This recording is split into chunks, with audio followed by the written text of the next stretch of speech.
Who are the best edge rushers in the NFL today? What's going on, football fans? It's Mitch back with another NFL rankings video. And in this video, I count down the 32 best edge rushers in the NFL. In other words, the number one pass rusher for each team, right? Now, I'm not ranking every team's best pass rusher, but if each player were divided onto 32 teams, these would be the number one edge rusher on your team. Okay? If that sounds good, you're on YouTube. Gronk spike the like button. If you're on Bleacher Report, let me know live how you feel about my list. And specifically, the players that are on your favorite team, and if you think that their ranking is fair. Okay? When it comes to edge rushers, I'm looking for well-rounded game. I'm looking for the ability to rush the passer. I'm looking for the ability to stop the run, even an ability maybe to cover in space occasionally. I'm looking for big playmaking ability. I'm looking for sacks. I'm looking for stats. I'm looking for pass rushing productivity. I'm looking for how many stops in the run game a player made this past season. So all of those things come into, including consistency, injury, age, all of that matters on my list. So now that you understand my criteria, I am ranking the best edge rushers entering 2024, not only what they did in 2023. Okay, so let's have some fun, guys, and let's begin at number 32 with perhaps one of the more underrated edge rushers in the NFL today. That is the New Orleans Saints number one rusher, Carl Granderson. This guy, Granderson, is in the mold of Cameron Jordan before him as their top pass rusher. A well-rounded player who is extremely tough in the run game. Granderson ranked 4th in run stop win rate this past season, 6th in run stops, and also in the pass game, he had 8.5 sacks and 58 pressures, which ranked 24th in the NFL. Not a lot of people think of the Saints pass rush when it comes to their defense. Not a lot of people think of their defensive line in general. They mostly think of their secondary, maybe Demario Davis at linebacker. But Granderson has been on the rise the last couple of seasons and has really made a point of being one of the best run stuffers at this position in football. He also takes on the heaviest load when it comes to snaps, wear and tear on the Saints defensive line. So at number 32, I have Carl Granderson. At number 31, one of my personal favorite players at this position, and I think he's about to have a huge season in 2024. Highly, highly underrated. That is Andrew Van Ginkel of now the Minnesota Vikings, formerly the Miami Dolphins. Now, the biggest issue with Andrew Van Ginkel was the fact that he was in a very good edge rotation in Miami, like excellent. You'll see 3 players on this list that were on that team last year, right? And 2 of them are now injured. So Andrew Van Ginkel had to step up and play an important role. So he primarily played as a sub rusher and as that third guy in the rotation, but he's also had success in spades throughout his young career. Now he makes his way back to Brian Flores, a coach that did coach him in Miami, in Minnesota, and he's going to play starting snaps. Now, why is Andrew Van Ginkel on this list? Okay, 20th in pass rush win rate, 11th in hits, 7th in pass rushing grade, according to PFF, 13th in pass rushing productivity, which is a stat that PFF gives to show the amount of pressures converted to sacks, converted to actual pass rush production, and 10th in pass rushing win percentage. So he's an excellent overall pass rusher. And especially when it comes to, he's very slippery, he's very quick, and he's very good at getting and bending around the edge with I think, underrated athleticism. The other thing I like about Van Ginkel is he is very aware. He's very good at getting in pass lanes or seeing screens and stiffing those out, or even like tosses in the run game. He's a little bit underwhelming when it comes to the power element of his game and stopping the run and setting the edge. But as a blitzer, as somebody that can contribute in a variety of ways off the edge, I think now he's going to get his big moment in Minnesota. He is at number 31 for his pass rushing prowess. He just made plays last year. There was one game against my Patriots. I think it was Sunday night early in the year. He just absolutely dominated us. So yeah, he's one that's definitely been a thorn in the side of my Patriots. So I have a lot of respect for him at number 31. At number 30, a man that came back last season to the NFL after missing the entire year, which is Harold Landry at number 30. Harold Landry was a 12.5 sack guy out of Tennessee a couple of years ago, right? A first-round pick, I believe, once upon a time out of Boston College from the Titans, kind of ascended to becoming a really good pass rusher. And then this past season, he came back from injury and put up 10.5 sacks, once again being the Titans' best edge rusher on their team. Now, the thing about Landry, I think, is he's not one of the more efficient pass rushers in the sport.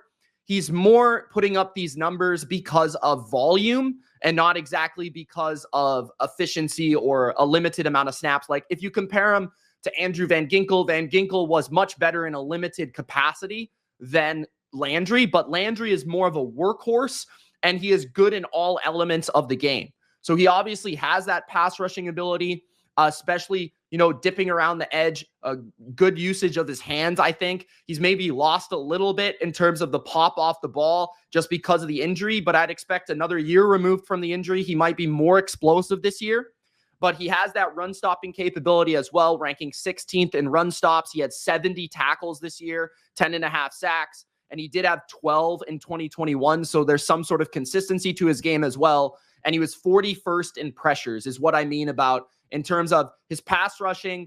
He wasn't the most efficient. Like 41st in pressures isn't too great, but he did convert a lot of those pressures to sacks, and he does make a lot of plays in the run game. So Landry, very good player. I'd expect him to maybe get better this year.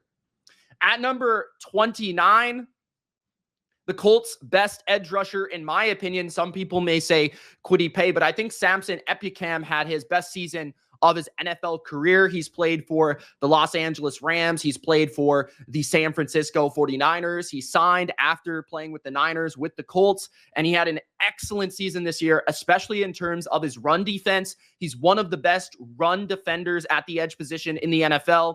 He finished 13th in run stops this past season, 3rd in run stop win rate, 16th in actually pass rushing win rate, and 37th in pressures, right? He had 9.5 sacks, 3 forced fumbles. So this is a guy that's kind of been all over the NFL in a multitude of different schemes. I think he's found his home in the wide 9 49er Indianapolis Colt 4-3 type front. He used to be a stand-up guy in Los Angeles, or more of an outside linebacker, as people would coin it. But I think he's true as a hand-in-the-dirt rusher, and he's really good power player. Doesn't have a lot of finesse or bend to his game, but as a power player that can impact the running game and set the edge and also push back tackles into the lap of quarterbacks, he's going to be productive. Now, the thing that's going to be up and down with him is his pass rushing and his sacks.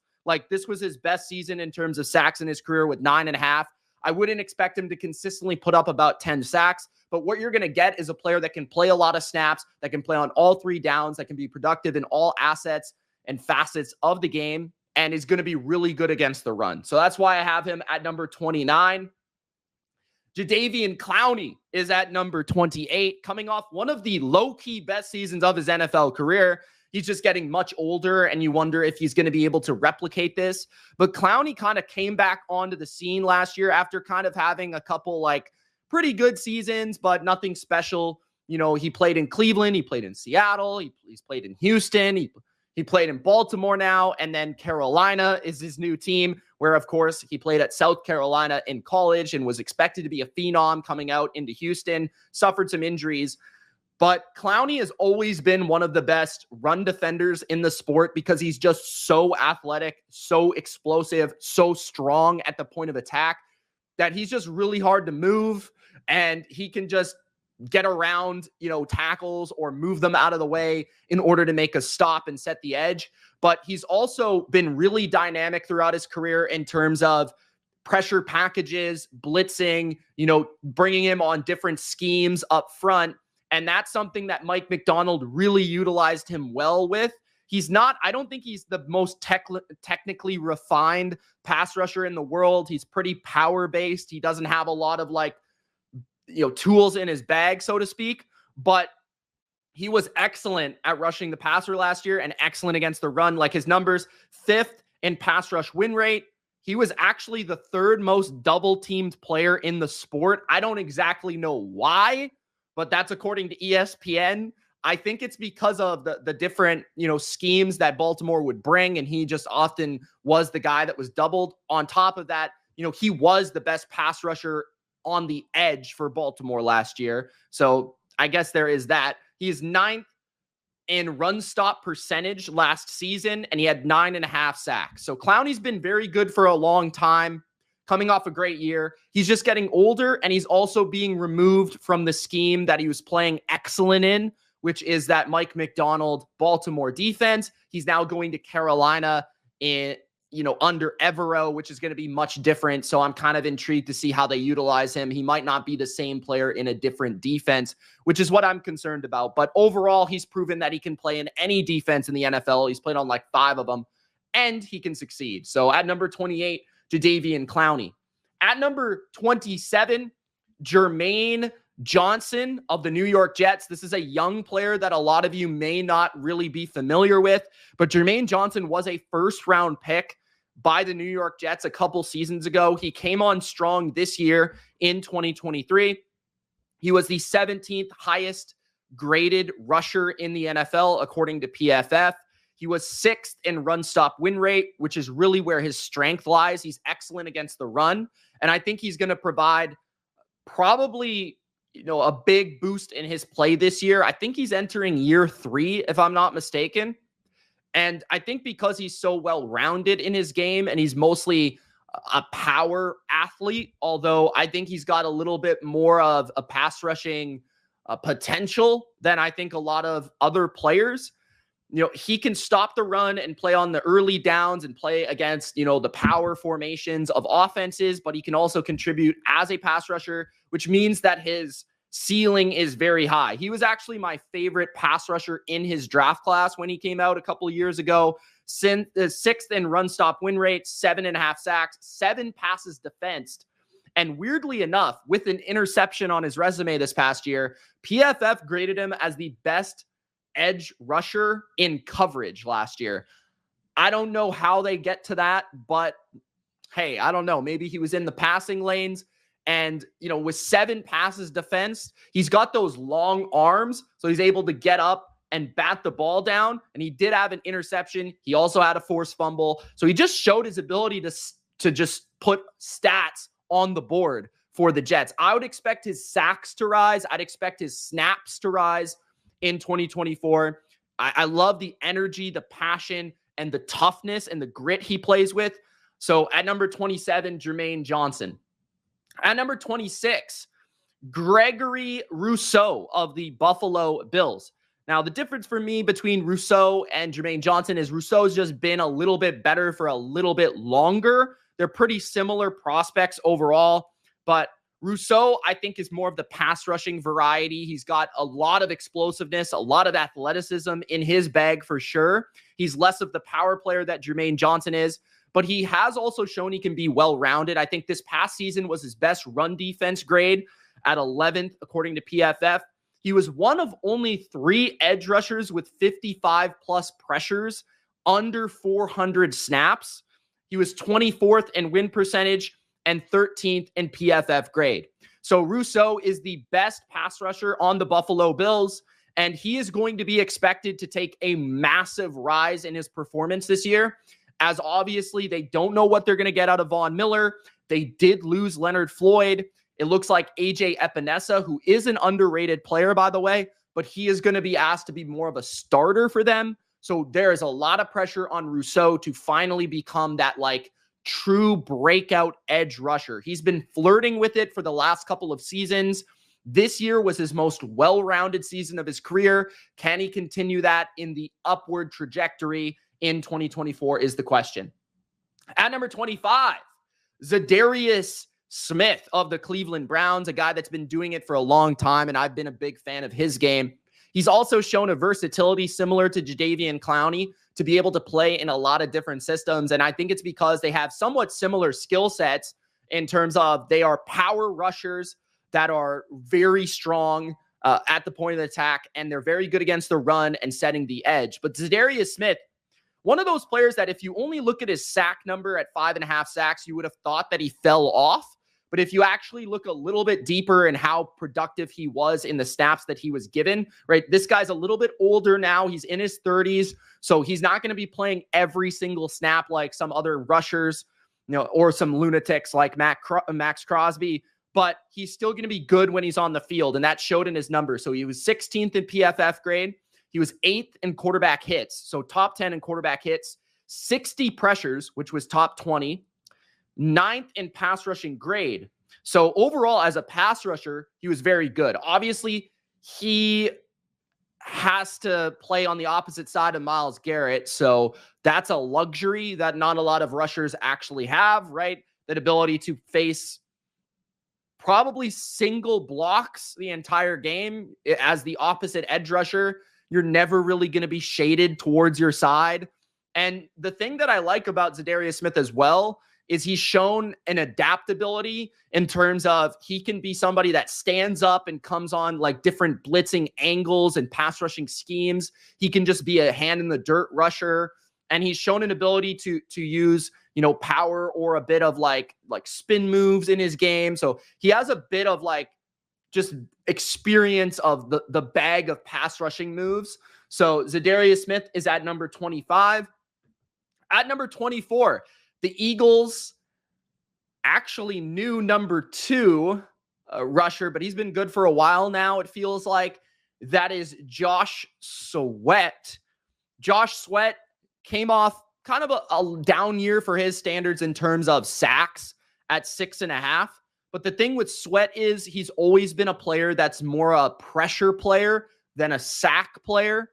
And I would say that pressures overall are more important than sacks just because they're more reliable season to season to understand how productive a pass rusher is and the presence that they have. But at the same time, sacks are very big because they're game changing, right? So 6.5 sacks compared to 11 the year before.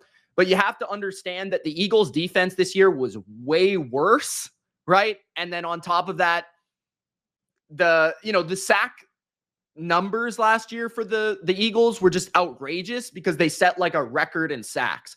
There was something about that team last year that just allowed them to put up a ton of sacks in comparison to this year. So this was more in line with probably the sack numbers he's going to put up. But then when you dive deeper into pressures, like had 68 pressures, which was top 15, 14th in the NFL.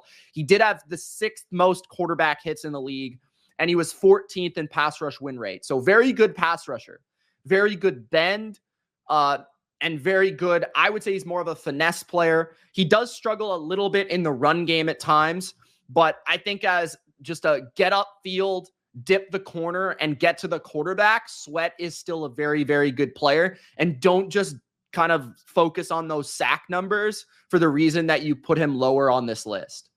At number 23, I've got the new Philadelphia Eagle, Bryce Huff. So back to back. The thing with Bryce Huff is he is one of the league's best pass rushers, probably in the top 10. But as an overall edge rusher, he has never proven that he can actually like carry the load of a pass rush in terms of playing like every snap or playing most of the snaps. And then on top of that, he is a little bit of a low end run stopper when it comes to the top pass rushers in the sport. So when you compare him to this list, he's one of the worst run defenders in the league.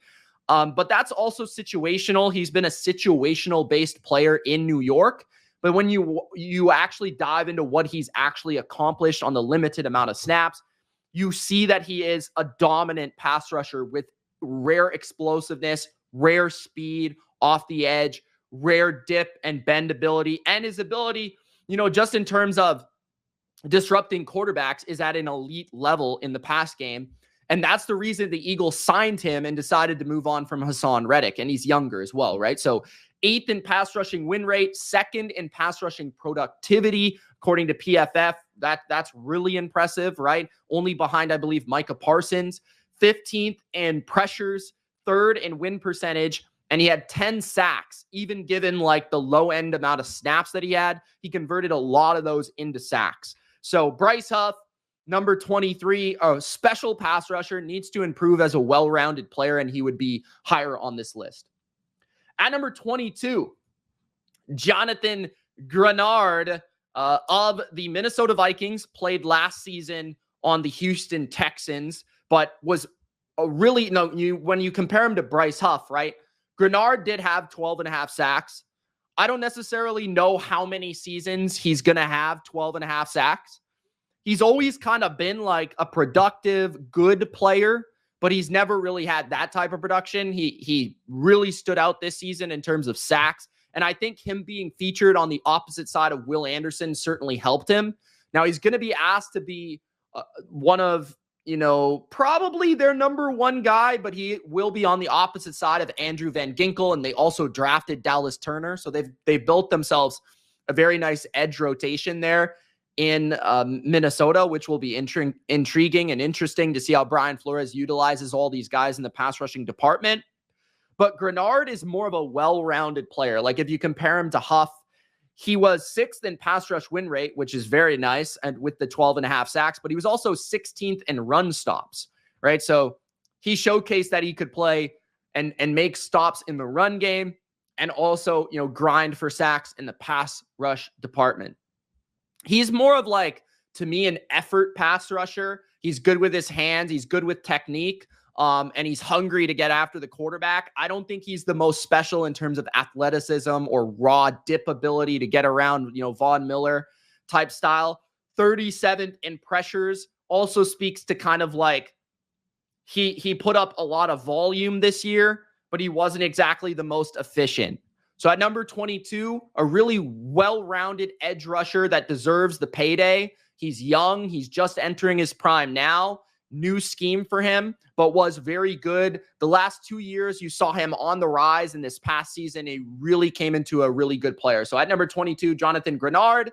At number 21, Alex Highsmith of the Pittsburgh Steelers.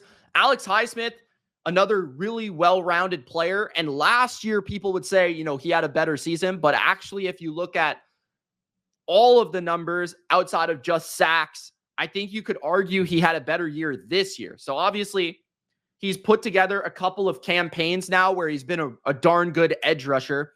Alex Highsmith, 13th in pressures, 13th in win rate, 10th in PFF grade, 12th in pass rush win rate, right? So just because he went from 14.5 to 7 sacks, he was actually a more productive pressure player this year. And on top of that, he was top 7 in pass coverage as well. And he had 2 interceptions. So he's a well-rounded player. He is more of the power player to TJ Watt's kind of all-around athletic specimen athlete that he is on the opposite side. He's asked to, I think, push the pocket more and kind of provide that indent on the offensive line so that TJ Watt can kind of feast on the other side. And he's also shown, though, just like TJ Watt, that he can make plays in a variety of ways, whether it be forced fumbles, interceptions, sacks, run defense. Alex Highsmith puts together a complete power package at number 21. Entering the top 20, a man that recently moved and was traded to the New York Giants. That is Brian Burns, which based on the namesake and based on the name alone, people would think that Brian Burns was low. But I honestly think that just based on production, if we were only taking production into account, like Brian Burns has been a tad overrated, I think, like in recent years. I thought that he was actually like really productive in the early seasons of his career on like an efficiency base. In these last couple of years, I'm not sure exactly what's happened, but he has not been, the same pass rusher. Like you look at stats like pressures, he was only 52nd in the NFL, or pass rushing productivity, turning pressures to sacks, forced fumbles, all those sort of things, win rate, 63rd in the NFL. So overall, like Burns has not had great years. Now, on top of that, ESPN would show you a metric where he ranked 11th in pass rush win rate. So maybe he just wasn't getting to the quarterback. He wasn't converting sacks or getting in there in time at the same rate, but his pass rush win rate was still top 12 in the NFL. He has had 9 sack, 12.5 sack, and 8 sack seasons in a row. So like he's productive and consistent in terms of sacks. I think he improved as a run defender this past year. But in terms of like pressures, in terms of like efficiency of getting to the quarterback, there are just moments where he disappears and Spider Burns is nowhere to be seen. So he needs to be more consistent, I think, and more consistently a disruptor. If that happens for him, he can rise once again on this list. But that's kind of my overall nitpick with Brian Burns when it comes to the ranking on this list. I think he could be a better player with the Giants, though, because he's going to be complemented by Kayvon Thibodeau on the other side, who didn't make this list but is a good player, and Dexter Lawrence, who's an amazing player in the interior. So Burns is one to watch in 2024.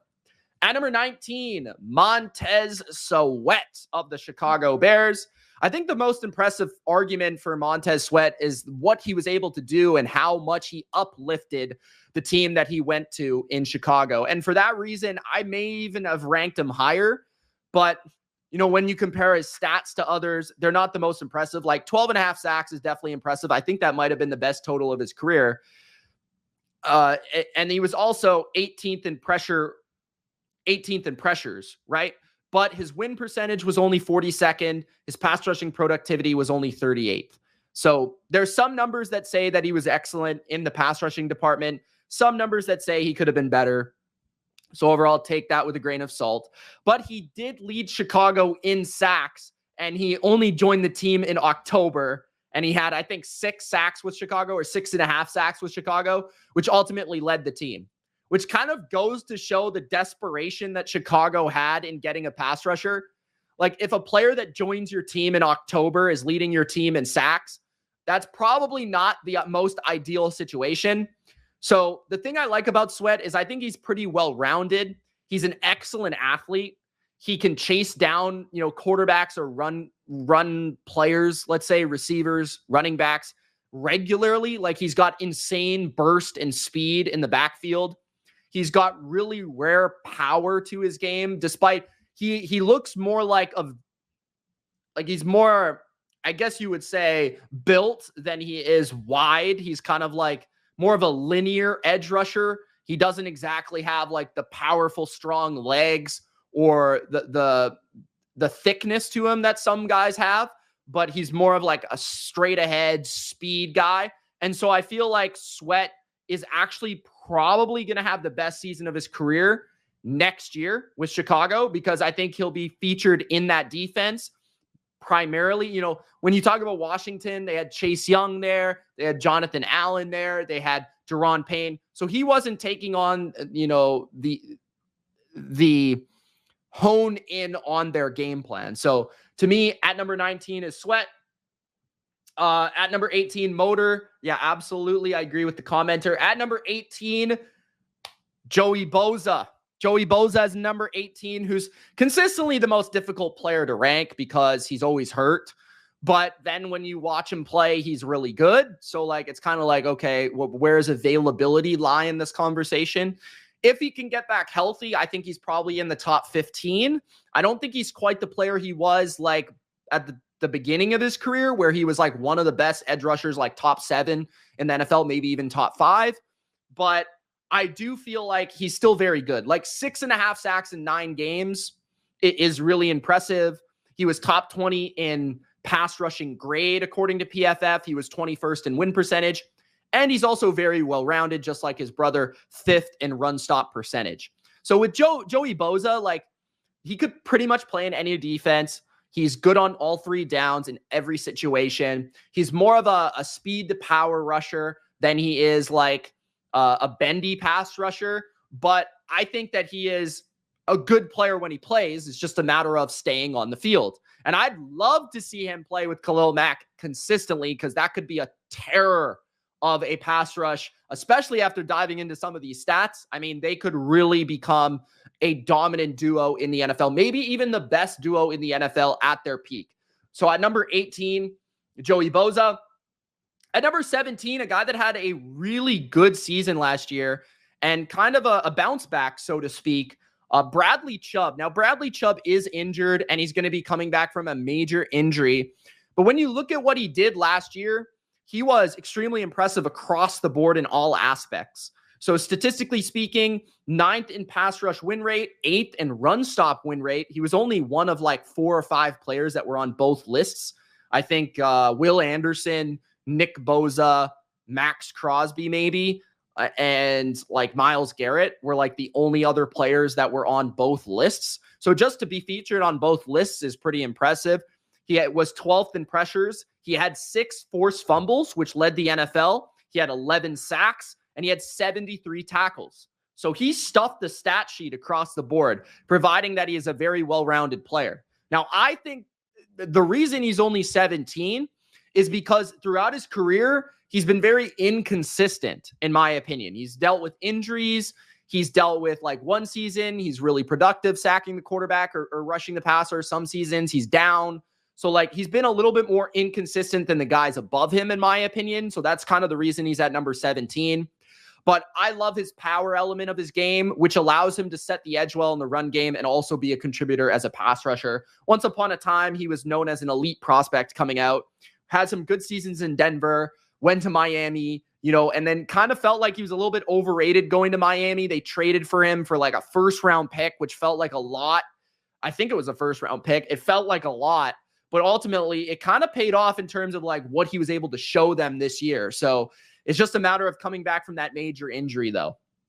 At number 16, I've got Demarcus Lawerence of the Dallas Cowboys. Now, I think Demarcus Lawerence, the reason he ranks so high is because he's like one of the best run defenders in the entire NFL. Like, no matter the position, he is an excellent run defender. He's been one of the best in the league for the last like 5-6 years, right? He was 2nd in run defense grade, according to PFF, 7th in run stops.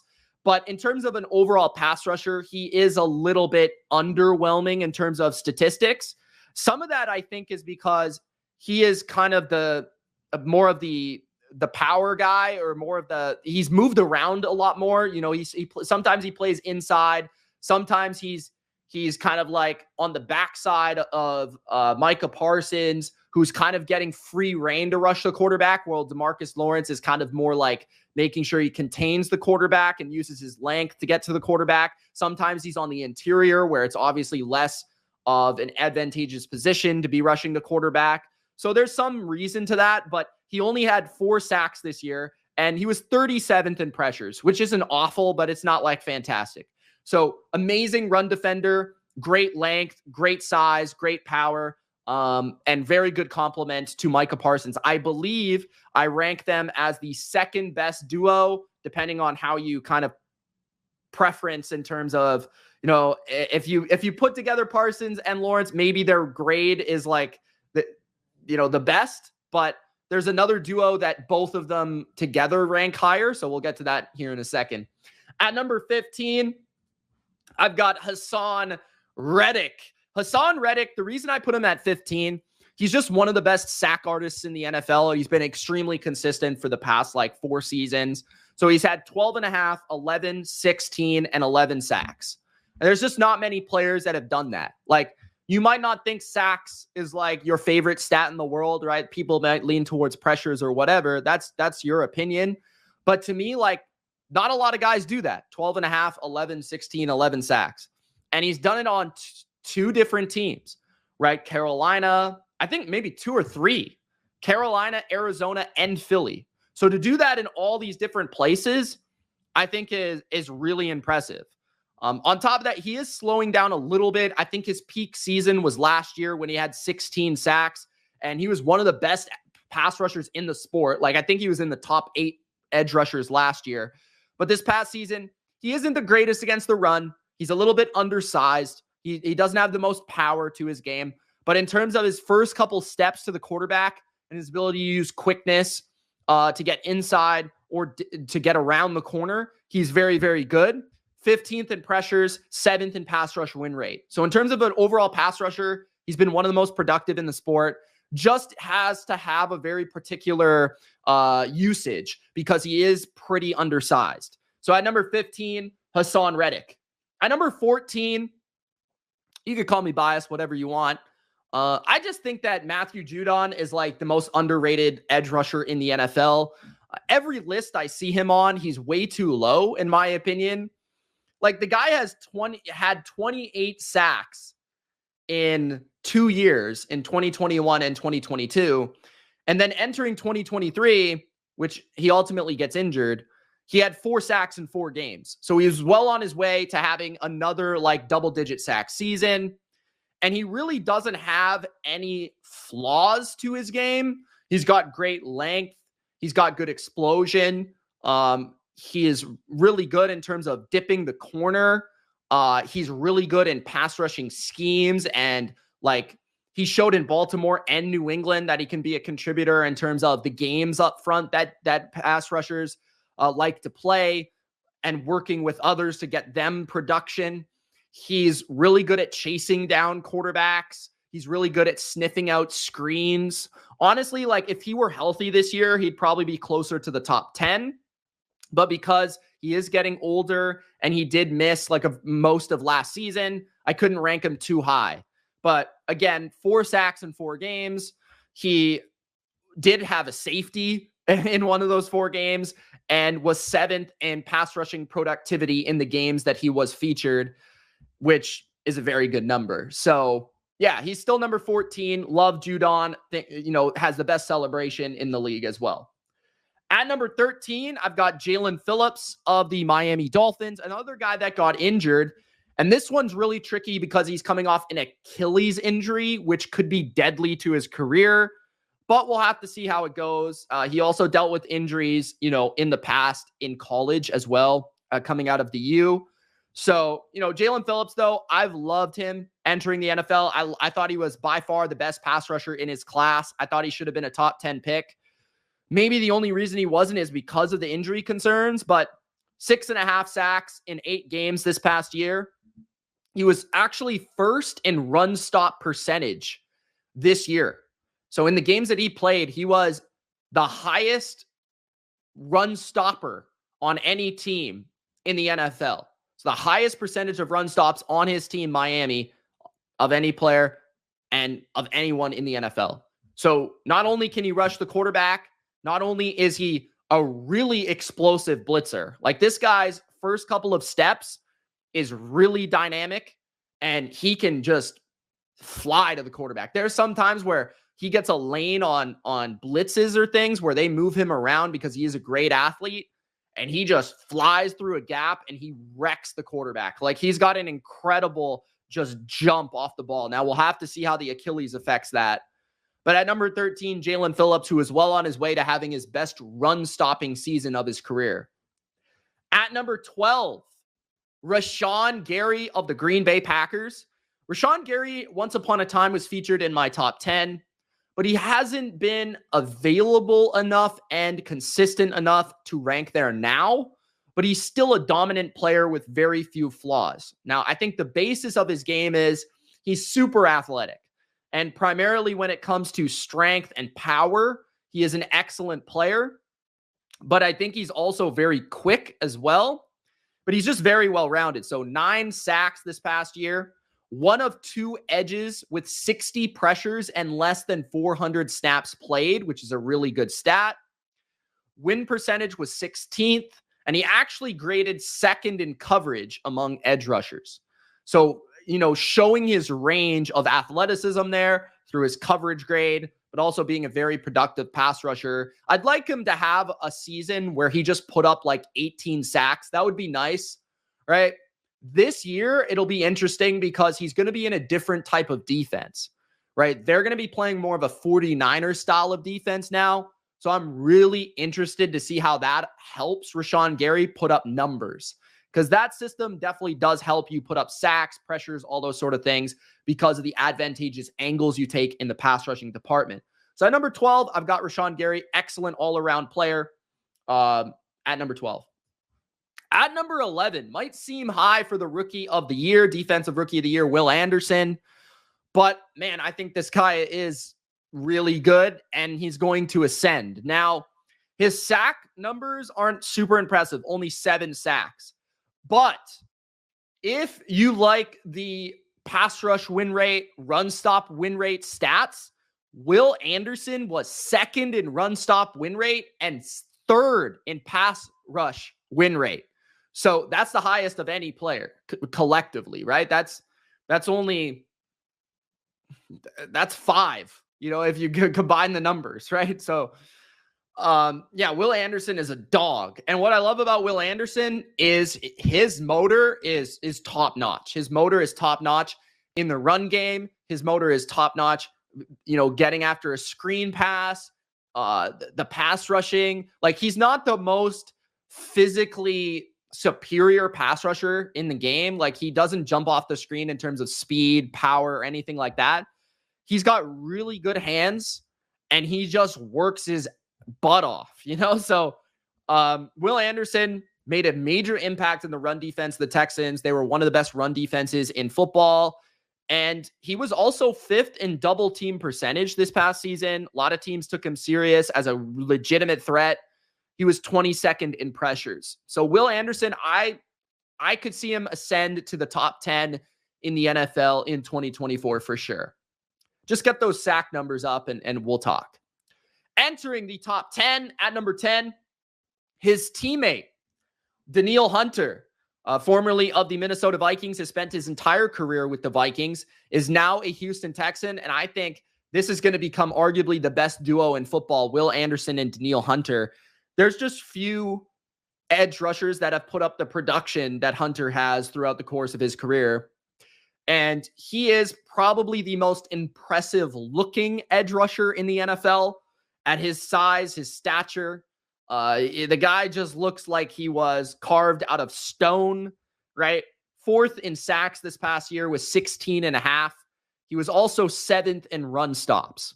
I could probably just stop my sentence right there and end the ranking right there. 7th in run stops, 4th in sacks. That speaks to his skill set, right? He can make plays in the run game. He can make plays as a pass rusher, and he always converts his pressures to sacks. He is consistently finding ways to get double-digit sacks, and that's because he's not only explosive, but he's got great length to his game. So he not only can get, a step on the tackle, but he's also able to make those plays because of how long his arms are. And he's just very good in the run game because, again, his arms are very long. So he's able to keep those tackles out and be able to use his leverage to his advantage. He's also flexible enough at times to be able to move him around. He's athletic enough to be able to move him around. He's powerful enough to move him inside. I think he's a complete edge rusher. 9th in pressures, and he tied Maxx Crosby for the league lead in tackles forced at number 10. At number 9, the vet and probably future Hall of Fame, Khalil Mack. Khalil Mack had a resurgence in 2023, having one of his best NFL seasons, period. This is a former defensive player of the year, right? Played in Chicago, played in Las Vegas. Excellent player in both spots. But with the Chargers, man, something happened. This guy just lit it up last year. And we know that Khalil Mack has always been one of the most well-rounded edge rushers in football. Run defense, pass rush, power, quickness, bend. He really has it all. That's why he's probably a future Hall of Famer. But Khalil Mack, 3rd in run stops, 6th in pressures, 4th in sacks with 17, 5 forced fumbles, 10 passes defensed, and he was 6th in PFF grade. There's no stat you look at that Khalil Mack is not top 10, and despite his age, you still got to give him that respect. So Khalil Mack is still an absolute dog and tough to block for opposing offenses. At number 8, I've got Josh Hines-Allen, which I wonder if he changed his name because of the other Josh Allen. I don't know. I don't really have a theory on that, but I guess I'm going to roll with that. But at number 8, Josh Hines-Allen had the best season of his career and had a true breakout campaign. He was always a guy that I really liked because I think he had, the quickness, the speed, the bend, along with really like flexible nature to be like a player that you could drop into coverage. I like those elements of his game, but he's a player that just in terms of sacks, I mean, he was tied for second. He had 17.5 sacks this year. He was 4th in pass rushing productivity, 5th in pressures, and 7th in win percentage.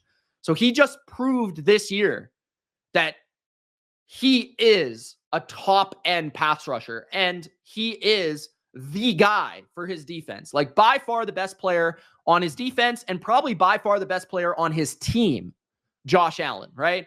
And then also, I think because he was so good, Trayvon Walker on the other side started to really put up some numbers near the end of the year. So at number 8, a guy that you could drop into coverage, a guy that will strip sack you, a guy that can, I think, become consistent double-digit sack artist, Josh Hines-Allen. No longer the other Josh Allen. At number 7, Aidan Hutchinson, my brother from another mother, as I've been told. Aidan Hutchinson is number 7. He had an incredible season this year in year 2 of his NFL career. The only nitpick with Aidan Hutchinson is I just want him to put up more sacks, but he did put up more sacks in 2023 than he did in 2022. But in terms of pressures, he was actually first if you combine the postseason and the regular season, and he was second in hurries. So, that's really impressive. And that goes to show his ability to play on every snap. Aidan Hutchinson has a lot of Maxx Crosby in him. He has a lot of consistency. He has a lot of dog. He has a lot of fight. He plays on every snap, and he's hungry on every snap. And that shows up no matter what game it is, week 1 or against the Niners in the NFC Championship. That guy is coming, right? First in hits this past season as well. When he gets there, he's going to knock you down. And he was 5th in win percentage. So Aidan Hutchinson is an awesome, awesome player. I think the only reason he isn't a spot higher on my list is because he hasn't had as long of a track record as my number 6 player, as consistent as my number 6 player. But he is probably a more well-rounded player. He's not the sack artist that other guy is, but he puts up pressures, he puts up consistent effort, and he's good in the run game as well. Hutchinson is good in the run game because he's got excellent size for the edge position. He's got excellent length for the edge position. So, at number 6, Aidan Hutchinson. Then at number 6, Trey Hendrickson. Trey Hendrickson, man, I think he's the most underrated pass rusher in the NFL. Once again, putting up numbers. 17.5 sacks, ranked him 2nd in the NFL. He had 10th in pressures, 3rd in pass rush productivity, and he was just awesome. Like, I don't know what to say. Like, the thing with Hendrickson, though, is I think he has a lot of moments where he is just unblockable. I think there's few players in the NFL that can match him in terms of watching him play and like being like, whoa, nobody can block Trey Hendrickson. Like this game on Monday Night Football today, they're not blocking Trey Hendrickson. He just has stretches or games where it's like, my goodness, snap after snap after snap, he is just whooping the other guy on the other team. There's only like a handful of guys that have that. And that's what allows him to put up 17.5 sacks because he can put them up in a hurry. But then he's also got incredible motor. I think the reason he isn't in the top 5 is because he isn't the best run defender in comparison to those other players. But in terms of pure pass rushing, he is one of the best in the game and has shown that for the last few seasons, especially as the member of the Bengals. I think he's the most underrated Bengal because everybody talks about their offense. They talk about Joe Burrow. They talk about Jamar Chase. They talk about T. Higgins. But they don't talk about Trey Hendrickson. who is the most important player on the Bengals defense. So at number 6, Trey Hendrickson entering the top 5. Now, I will say this about the top 5, guys. The top 5 at this position is better than any position in the NFL, and I don't think it's that close. Wide receiver is probably second in terms of the amount of talent that they have inside the top 5. But the way that I would put it is any member of this top 5 can win Defensive Player of the Year at any point. 3 of these guys have won Defensive Player of the Year, I believe. Like, any of these guys can take over a game. Any of these guys can lead the league in sacks. Any of these guys can win Defensive Player of the Year, all right? So the margins here are very small, and it's almost a personal preference in terms of how I rank this top 5. So at number 5, I've got Nick Bosa. Now, Nick Bosa was the Defensive Player of the Year in 2022, which just goes to show how close this is within all these players. But he did have a little bit of a dip, in my opinion, this past year. Just when watching him and watching a lot of the Niners games as I, really watch them in depth, he was less of a consistent pain in the butt to offenses than he typically is, let's say. Like, he was less frequently causing terror. He had 18.5 sacks in 2022, only 10.5 this year, right? So his sack percentage was definitely down. But he was 3rd in pressures. He was 2nd in hits. He was 4th in win percentage. So top 4 in all those stats is really, really good. He's also a really good run defender, the best on his team. 10th in run stop win rate. And he also faced the 3rd most double teams, as you would think he would as the Defensive Player of the Year, the reigning Defensive Player of the Year this past season. So offenses treat him with the utmost respect. He's great in the run game. He's an awesome pressure player. He gets hits on the quarterback and, didn't have his best sack season, right? But I felt like other players were just more consistently disruptive than him in this top 5 this year. But that's very, very small margin. I actually felt like he was excellent in the NFC Championship game against Detroit. I also feel like sometimes teams kind of pick on his over-aggression in the run game, which gets him in trouble sometimes. So at number 5, Nick Bosa, speed to power, overall freak show. I mean, the guy does not have any percentage of fat on his entire body. He just keeps coming with explosive off-the-ball pass rush reps. So at number 5, Nick Bosa. At number 4, arguably the best pure pass rusher in the sport, Micah Parsons. Okay, Micah Parsons is the best athlete, I think, at this position. And there's a lot of great athletes. But I quite frankly have never seen an edge rusher explode to the football and close the space to the quarterback as quickly as Micah Parsons. And he could play off-ball linebacker. He could play edge rusher. You can send him because of his athleticism on blitzes straight up the A gap, right? Straight down the line.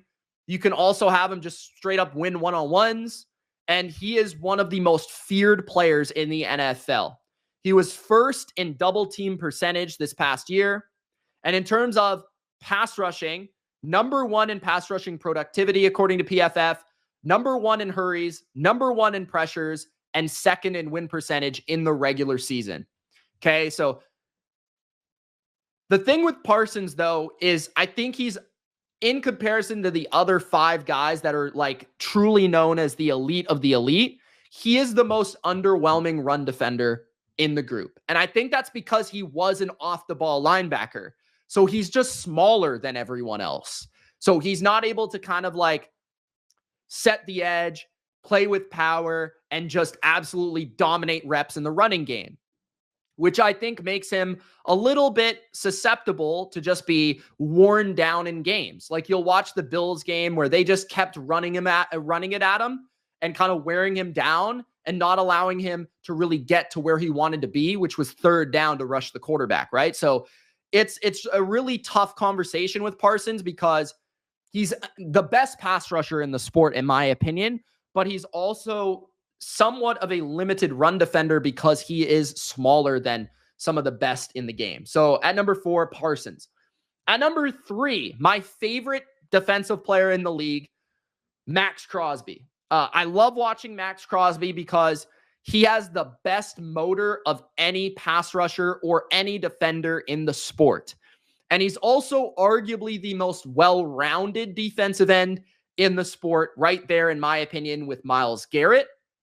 He was 4th in pressures, 3rd in hits, 1st in run stop win rate, 14.5 sacks. He led the NFL in tackles for loss, and he led defensive end position in general in tackles. So, yeah, man, like Crosby is crazy. Okay. Run defense, he's the best in the NFL. Led the NFL in tackles for loss, led the NFL in run stop win rate, led the NFL in tackles. He's the best run defender at this position and has been for the last 2 years. And then you consider that he does not play with any other superstars on his defensive line. So his pass rushing numbers are probably a little bit less than they could be because everybody is looking to take him out of the game because they don't have anybody else that really is treated with the same respect. But in 2024, Christian Wilkins is coming to town. So that's certainly going to help Maxx Crosby be even more of a terror for opposing offenses. I think he's just got a little bit less of a playmaking nature, a little bit less of a overall like athleticism than the top 2 guys. But that being said, he's such a well-rounded player and he plays with such a high motor that I have him at number 3. At number 2, this might surprise some people because a lot of lists will have him at number 1, but I'll explain myself. It's very close. And again, this is entering 2024, so it's not based on 2023 alone. But in 2023, there's obviously a strong argument that Myles Garrett was the best edge rusher in the NFL. He obviously won Defensive Player of the Year, so there's that.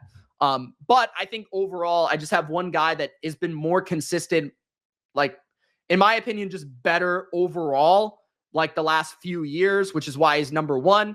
But number 2, Myles Garrett. There's not a flaw in Myles Garrett's game. He can win with power. He can win with speed. He can win with technique. He can win from the inside, the outside, although he primarily plays on the outside. I actually liked Schwartz's kind of flex on his play where he was able to kind of get him up playing like Parsons a little bit and playing over the center and kind of doing some things, some tricky things there as a stand-up rusher. He was 2nd in pass rush win rate. He was 7th in run stop win rate. He was the top graded edge rusher according to PFF. He was 1st in win percentage, 7th in pressures, which is kind of the underwhelming sacks of the stat of his season. And I would say like he was also a little bit underwhelming in terms of sacks. He only had 14, right? Which ranked 8th. So in terms of pressures and sacks, he's a little bit more underwhelming than my number 1 or even like Micah Parsons. But overall, in terms of the amount of snaps that a defensive end dominates and the amount of consistency in the run and the pass game that a defensive end showcases, Myles Garrett might be the best in the league, and that's a fair argument. But in terms of playmaking, the ability to change a game with a single play, sacks, interceptions, forced fumbles, tipped passes, TJ Watt is my number 1. And that's the reason, right? Because he's led the NFL in sacks 3 times. You could make an argument that he was the Defensive Player of the Year last year. He led the NFL in sacks once again with 19, and it was by 1.5 sacks, right? You can bring up whatever stat you like. If a guy keeps leading the NFL in sacks, he's pretty darn great, and he's arguably the best in the sport. But then you combine that ability to get sacks with batted passes, where he led the NFL in batted passes.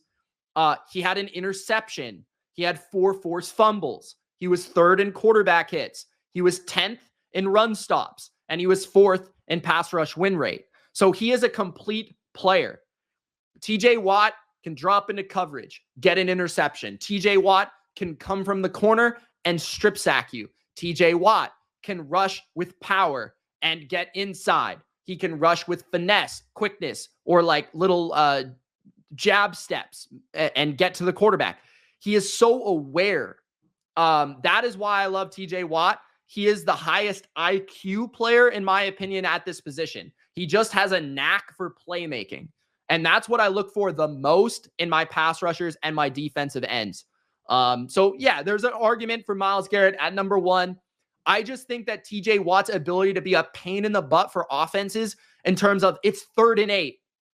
You perfectly block TJ Watt. He's not getting to the quarterback.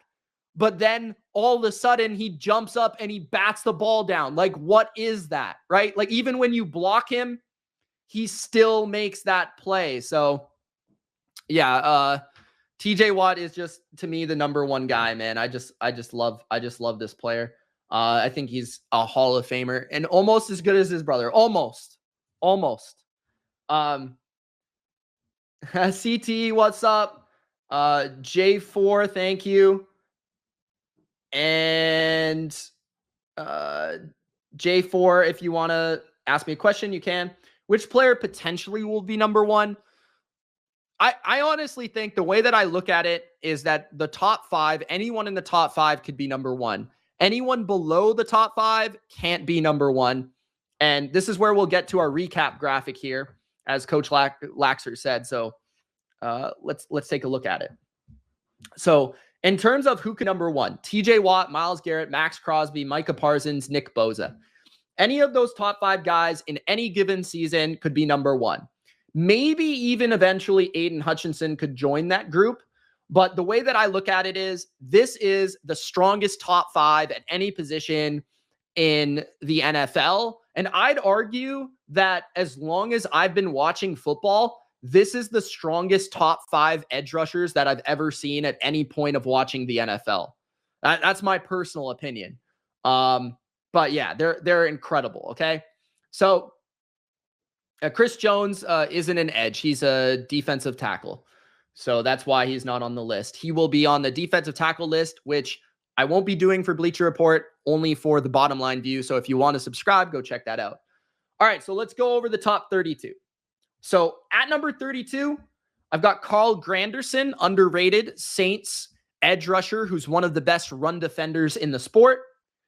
At number 31, the rotation player from the Dolphins last year, highly disruptive pass rusher, now in Minnesota, Andrew Van Ginkel. At number 30, bounced back from an injury with 10.5 sacks, Harold Landry.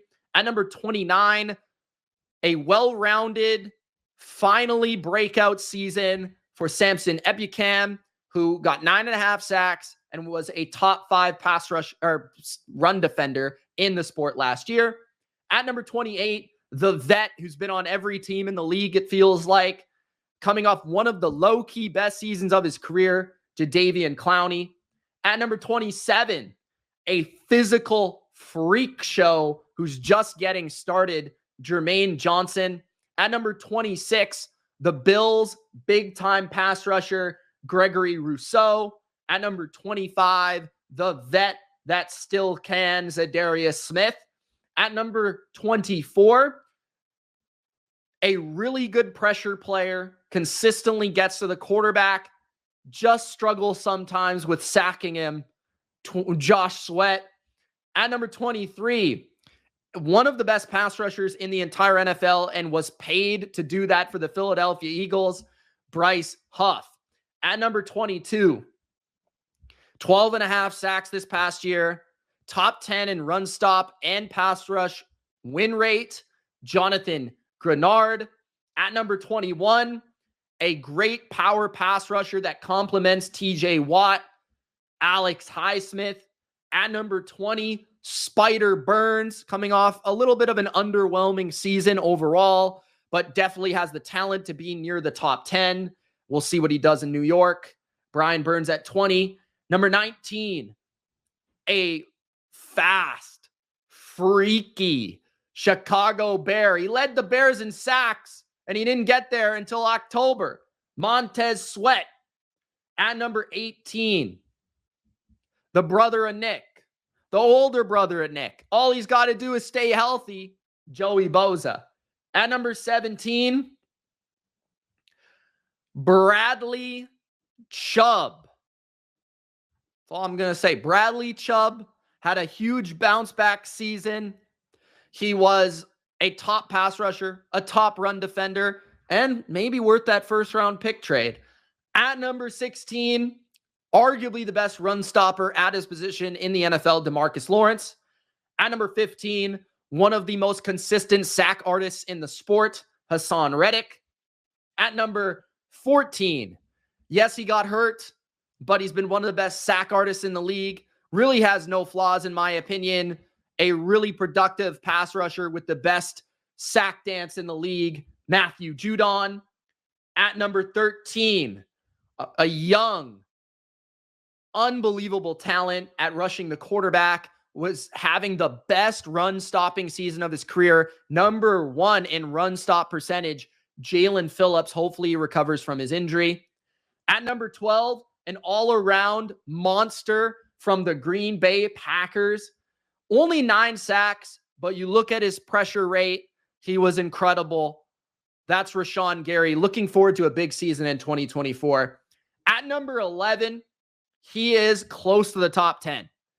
Will Anderson was top 3 in run stop and pass rush win rate. Unbelievable rookie season for the rookie of the year. At number 10, his teammate, the hunter of quarterbacks, the sack artist, Danielle Hunter. At number 9, Khalil Mack is back.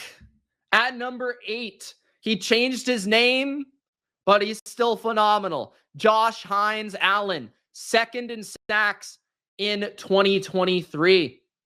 At number 7, the man that they say is a brother from another mother, second in hurries, first in pressures, Aidan Hutchinson. At number 6, Trey Hendrickson has a knack for taking over a game. 17.5 sacks in 2023. At number 5, Nicholas Bosa, or Nicholas John Bosa, as Richard Sherman would say. Defensive Player of the Year in 2022. He did dip in sacks from 18.5 to 10.5, but he was 3rd in pressures, 2nd in hits, 4th in win percentage. Still an amazing player. At number 4, the best pure pass rusher in the NFL. 1st in double team percentage, 2nd in win percentage, 1st in pressures, 1st in pass rushing productivity, Micah Parsons. At number 3, the best run defender in his position, led the NFL in tackles for loss, led defensive ends in tackles, and he's also an amazing pass rusher with 14.5 sacks, Maxx Crosby. At number 2, the most well-rounded edge player in the NFL, Myles Garrett, 2nd in pass rush win rate, 7th in run stop win rate, 1st in win percentage, the Defensive Player of the Year.